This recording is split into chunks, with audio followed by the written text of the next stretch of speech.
Halo, assalamualaikum warahmatullahi wabarakatuh. Selamat datang di metode pembelajaran daring. Babah. Oke, ini adalah solusi ya atas kejadian yang sedang kita alami ini, yaitu pembelajaran dari rumah ya. Semoga virus corona ini bisa cepat-cepat diangkat oleh Allah Subhanahu Wa Taala. Oke, untuk materi kali ini saya akan bawakan materi tentang aturan sinus, aturan kosinus, dan luas segitiga ya. Ini lanjutan dari materi yang sudah saya ajarkan di kelas, oke? Yaitu trigonometri dasar ya. Ini di kelas 10, oke?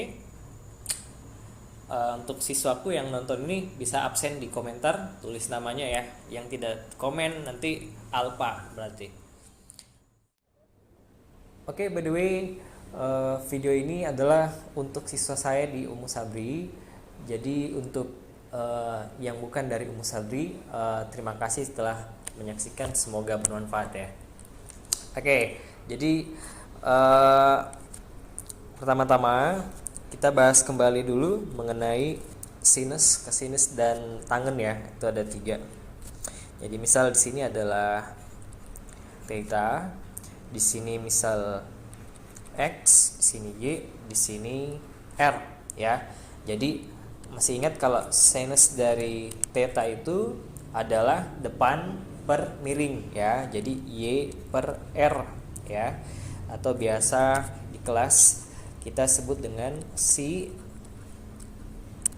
demi. Jadi cara ingatnya gitu, si demi, sisi sin itu adalah depan per miring, sedangkan cosinus dari theta ini adalah samping per miring. Jadi X per R gitu ya. Kalau kita singkat jadi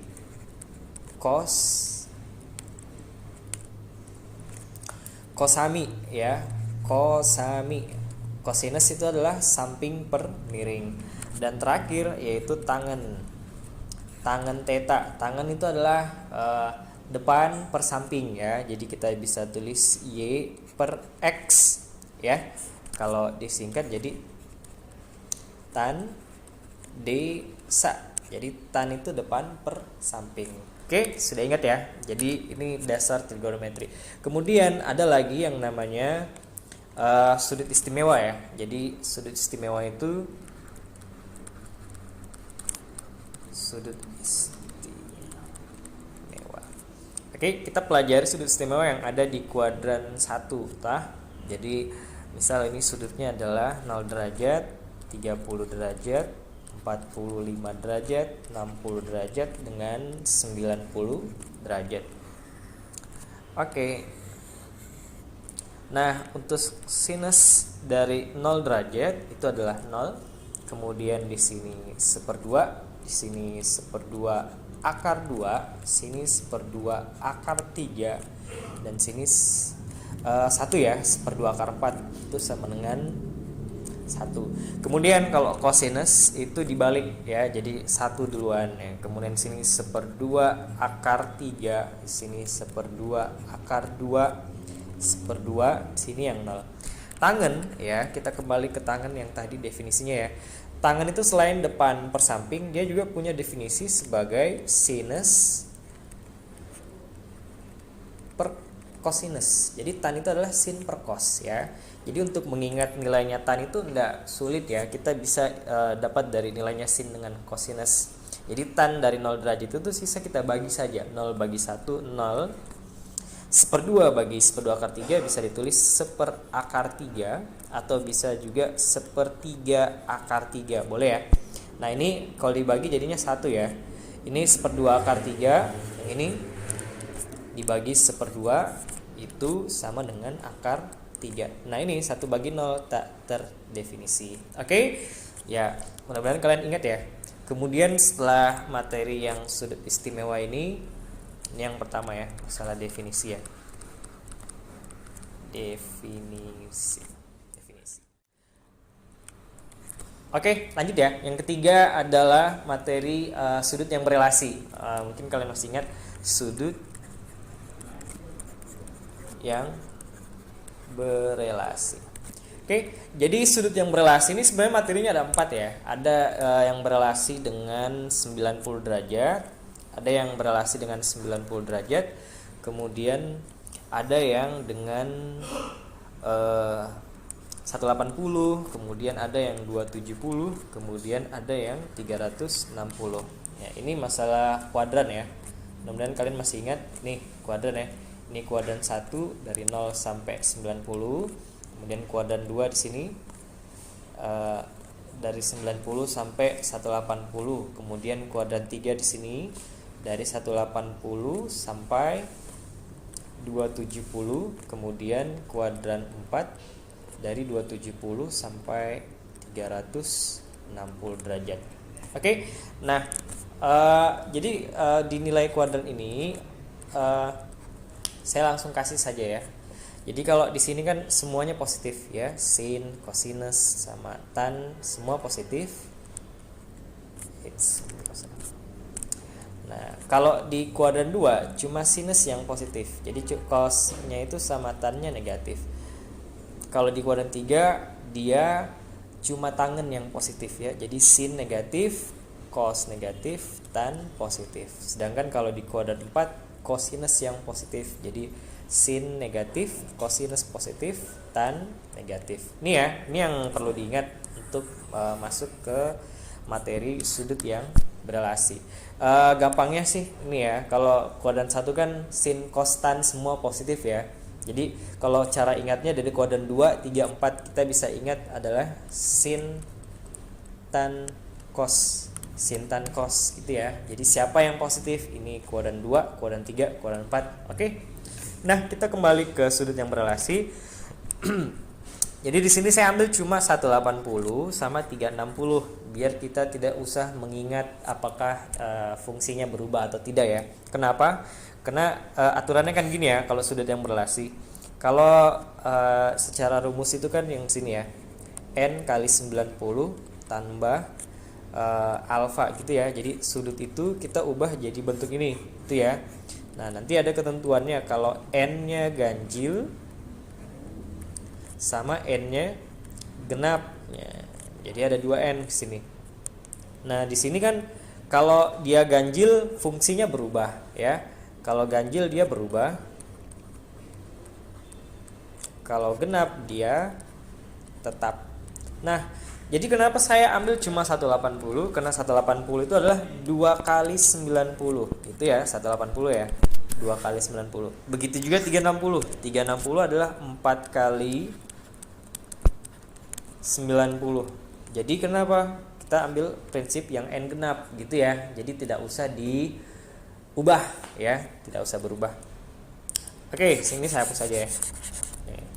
Jadi enggak usah lah ingat yang diubah-ubah. Kita ingat khusus yang 2 ini saja, 180.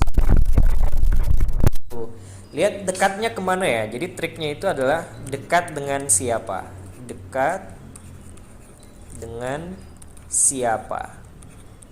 Entah dia dekatnya sama 180 atau 360. Jadi nanti bisa dilihat-lihat saja. Contoh, misal kita ambil contoh, sini saya ambil contoh ya. Sin dari 225 derajat. Nah, ini kan sudah lewat dari 90 derajat ya. Jadi masuknya di sudut yang berelasi. Nah, 225 derajat itu adanya di kuadran berapa? Adanya di kuadran 3 ya. 225 derajat adanya di sini. Adanya di kuadran 3. Nah, kuadran 3 itu lebih dekat ke siapa? Ke 180 atau 360? Dekatnya ke 180 ya. Jadi berarti kita pakai alat bantunya 180. Jadi gimana? Kita tulis saja 180 supaya jadi 225. Ini bertambah atau berkurang? Bertambah ya, 180 supaya jadi 225 kita tambah berapa? Tambah 45 derajat. Oke, maka yang kita ambil adalah 45 derajatnya. Jadi sin 45 derajat. Tapi jangan dilupa ya masalah kuadran. Jadi tadi kan di kuadran 3 ya. Ini kan kuadran 3. Kuadran 3 sin itu negatif. Jadi ini kita kali saja negatif ya. Jadi negatif dari sin 45 berarti negatif 1/2 akar 2. Gitu ya. Nah, ini untuk review materi sebelumnya. Kita masuk di materi yang sekarang. Oke, kita masuk sekarang ke materi intinya ya. Jadi materi intinya itu adalah aturan sinus dan aturan kosinus. Jadi sebelumnya saya gambarkan dulu dari mana asalnya rumus-rumus itu, supaya nanti kalau misal lupa kalian bisa kembangkan sendiri ya. Kayak Mas biasanya kan lupa rumus ya. Jadi Mas ya jadi dasarnya kan di materi trigonometri ini kan dasarnya di segitiga siku-siku tadi ya. Jadi kita ambil dasarnya sekarang di segitiga sembarang. Ini jelek sekali seperti ini.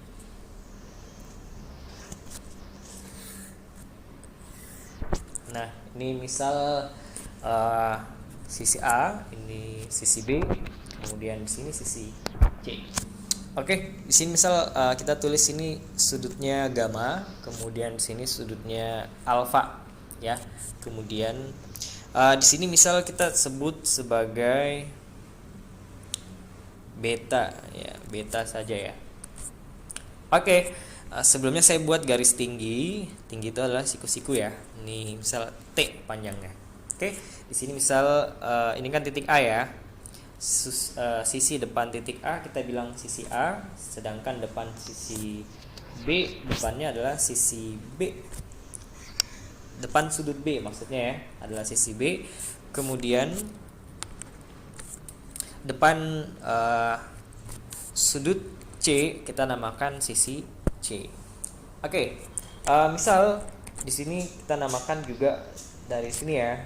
Sini ke sini misal namanya adalah X dan sini ke sini adalah Y. Oke. Nah, dari definisi trigonometri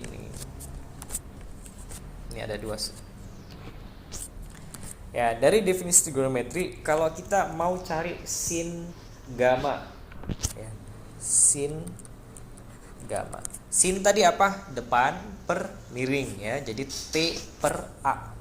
T per A. Nah, ini kalau A-nya saya kali silang ke sini, jadinya berarti T sama dengan A dikali sin gamma. Nah, kemudian kalau saya cari sin alfa. Sin alfa sama depan per miring. Miringnya juga ini ya. Jadi T per C. Nah, sekarang kalau C-nya yang saya kali silang, berarti jadinya T sama dengan C dikali sin alfa. Oke. Nah, lanjut.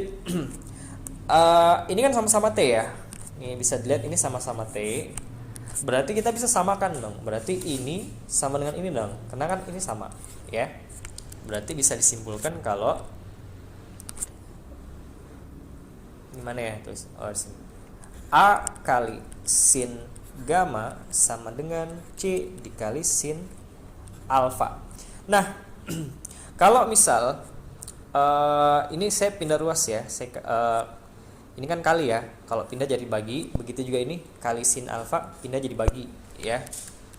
Jadi masing-masing mereka kita pindah ruas, jadinya A per sin alfa sama dengan C per sin gamma ya. Nah, ini dia aturan sinusnya ya. Oke, jadi ini ya hubungan antara sisi A dengan sisi C. Untuk sisi B bagaimana? Sama saja. Jadi kalau kalian bisa buktikan sendiri dengan cara yang sama, nanti juga kalian bisa dapat bahwa ini kan alfa bunyinya sebenarnya gini. Sisinya ini dibandingkan dengan sin sudutnya ya. Jadi kalau kita punya sisi A, sin sudutnya adalah sin alfa gitu. Sisi C ini ya dengan sisi sudut dengan sudutnya gitu ya. Sudutnya adalah berarti kalau sisi B bagaimana? Sudutnya B gitu. Yaitu sudut beta. Ya, bisa kita tulis di sini langsung berarti sama dengan B per sin beta. Nah, ini dia yang disebut dengan aturan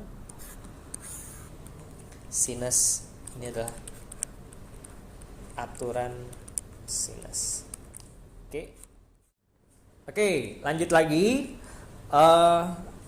yang kedua kita bisa kembangkan lagi, yaitu kalau misal ya luas segitiga, masih ingat ya, ini materi SMP. Luas segitiga per 2 alas dikali tinggi ya. Nah, di sini yang jadi alasnya siapa? B ya, alasnya si B. Jadi kita bisa tulis 1/2 B. Tingginya T gitu ya. Kita bisa tulis T gitu. 1/2 B kali T. Lanjut. T di sini kita punya definisi sebelumnya bahwa T sama dengan A kali sin gamma, bisa juga C kali sin alfa. Bisa pilih yang mana, sama saja. Sini saya mau pilih A kali sin gamma ya. Jadi di sini T-nya diubah jadi A kali sin gamma. Oke. Jadi luas segitiga bisa ditahu dengan cara 1/2. Ini AB kan perkalian, bisa kita tukar ya. A kali B kali sin gamma. Nah, ini adalah luas segitiga menggunakan metode trigonometri ya. Jadi tidak perlu tahu tingginya ya. Jadi apa yang perlu ditahu adalah dua sisi, ini sisi A sama sisi B, sama sudut yang diapit, yaitu sudutnya sisi C pasti ya. Gamma kan itu sudutnya sisi C ya.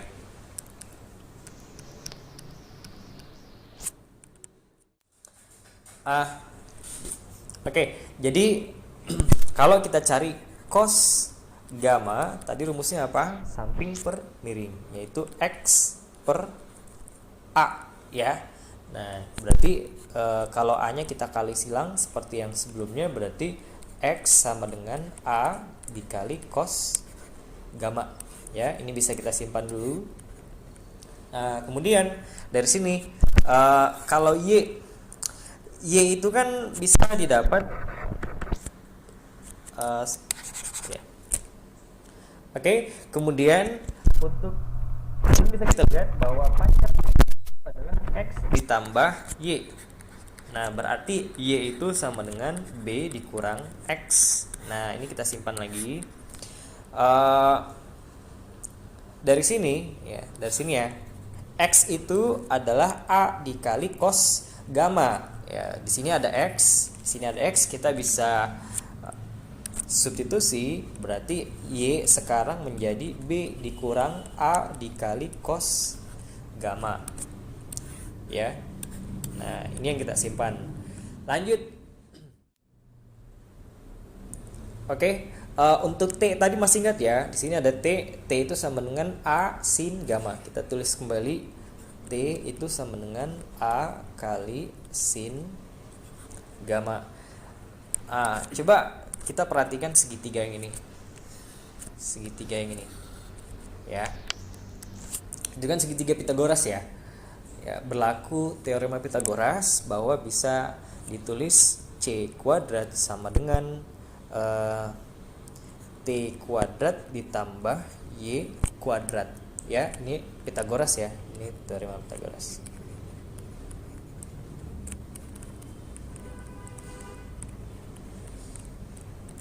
Oke, kita substitusi T-nya. T itu adalah A sin gamma.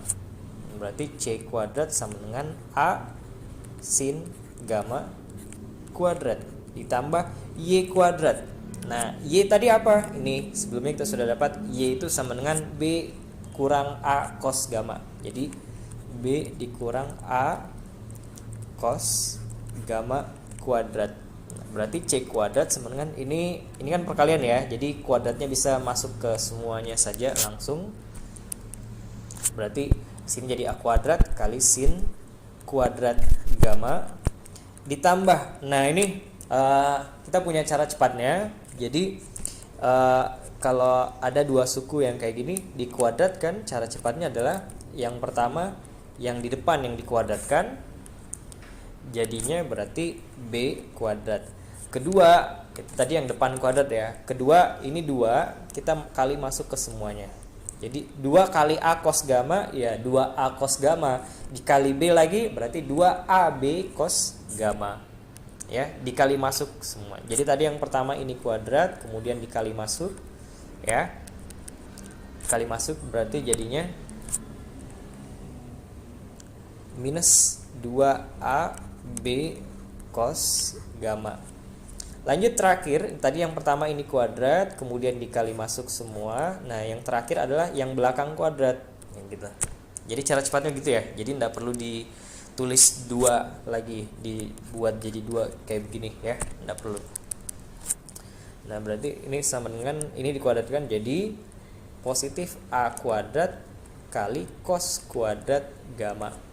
Lanjut, ini kita bisa lihat ini sama-sama punya A kuadrat ya, berarti kita bisa faktorkan, berarti kita bisa tulis C kuadrat sama dengan A kuadrat, kita faktorkan jadi A kuadrat kali sin kuadrat gamma. Ini A kuadratnya sudah keluar, berarti sisa cos kuadrat gamma. Jadi ditambah cos kuadrat gamma, ya, ini ditulis plus B kuadrat dikurang ini 2AB cos gamma.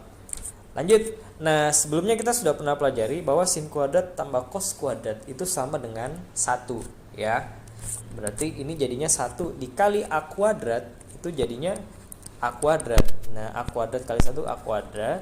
Kemudian sini plus B kuadrat dikurang 2AB kali cos gamma. Nah, inilah yang disebut dengan aturan, kita tulis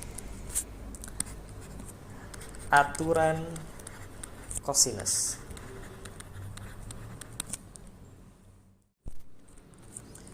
Oke, jadi untuk contoh ini misal nomor 1 ya. Kita misal punya segitiga nih. Ini segitiga sembarang misal ya. Di sini misal 60 derajat. Kemudian di sini misal 6 cm, di sini 8 cm. Yang dicari ini sisi ini ya. Nah, tadi misal ini adalah sisi A, ini sisi B. Nah, ini yang kita namakan sisi C gitu ya. Maka ini sudut C. Oke.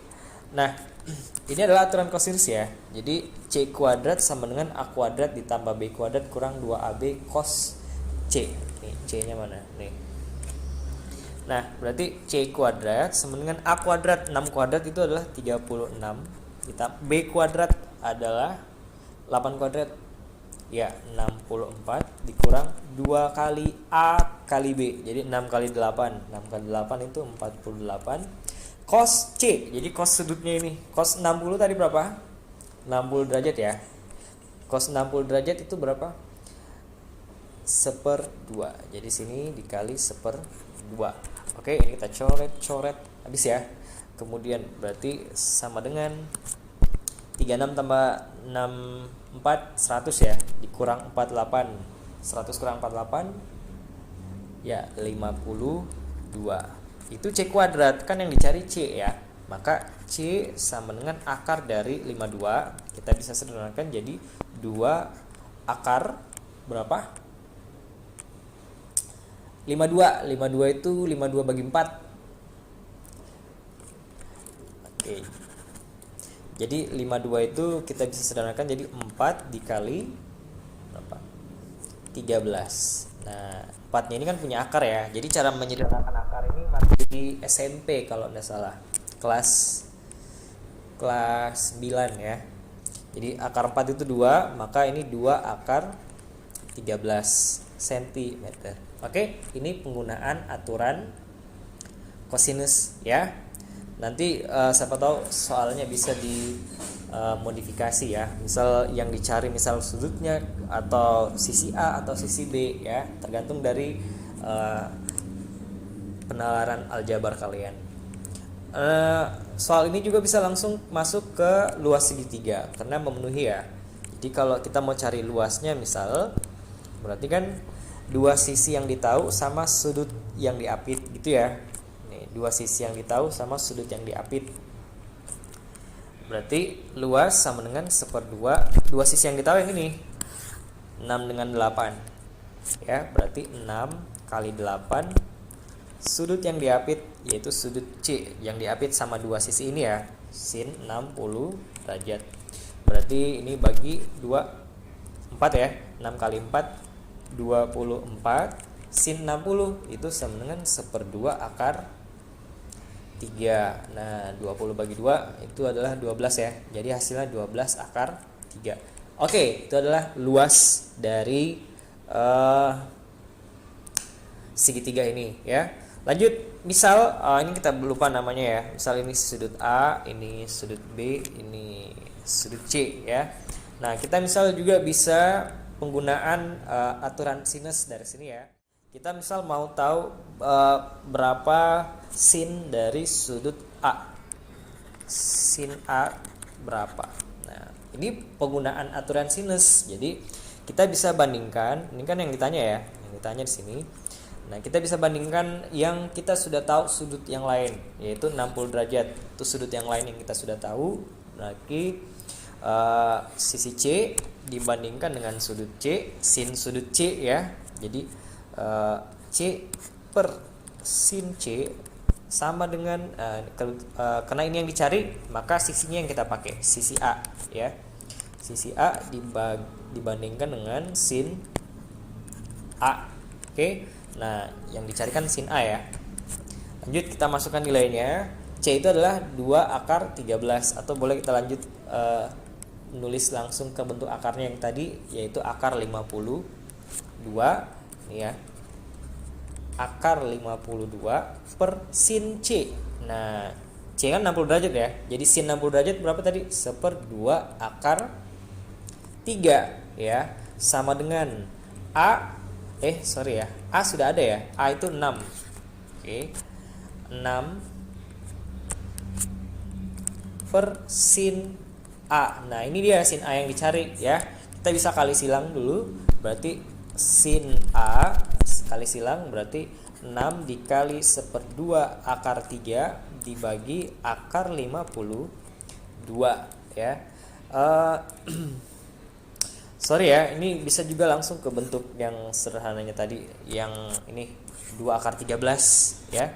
2 akar 13. Oke, ini 6 bagi 2 berapa? Ya, 6 bagi 2 itu 3 ya. Jadi sama dengan 3 akar 3 per 2 akar 13. Nah, ini biasanya kalau di pilihan ganda ini namanya tidak rasional ya. Harus dirasionalkan dengan cara kita kali akar yang ada di bawah, akar si penyebut, yaitu akar 13 ya.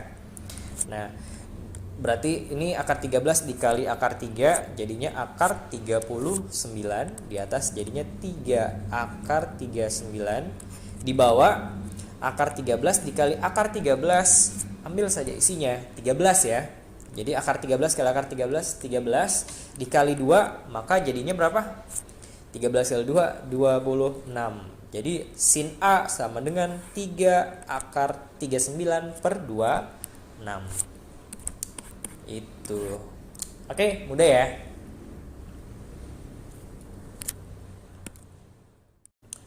Nih, ya, udah kelihatan ya. Oke, itu tadi materi yang sempat saya bawakan ya. Semoga kalian bisa ingat sampai ujian nanti. Oke, terima kasih atas waktunya. Untuk yang bukan siswaku, mungkin ada yang di luar dari siswa saya ya. Terima kasih sudah menonton. Sampai jumpa di video berikutnya. Assalamualaikum warahmatullahi wabarakatuh.